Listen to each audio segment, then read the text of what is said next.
علیہ وسلم بستر مبارک سے اٹھے اور چاہے زمزم کے قریب لائے گئے اور نبی پاک صلی اللہ علیہ وسلم کا سینہ مبارک چاک کیا گیا اور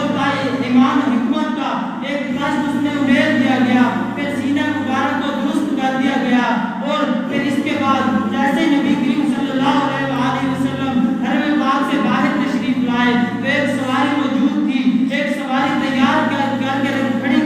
کی گئی تھی، وہ سواری براق کے نام سے موسوم ہے۔ اس کی تیز رفتاری کا یہ عالم ہے کہ جہاں نگاہ پڑتی تھی وہاں وہ قدم رکھتی تھی، اور جب نبی پاک صلی اللہ علیہ وسلم اس پر سوار ہوئے تو اس کی رفتار اور بھی زیادہ تیز ہو گئی۔ سبحان اللہ۔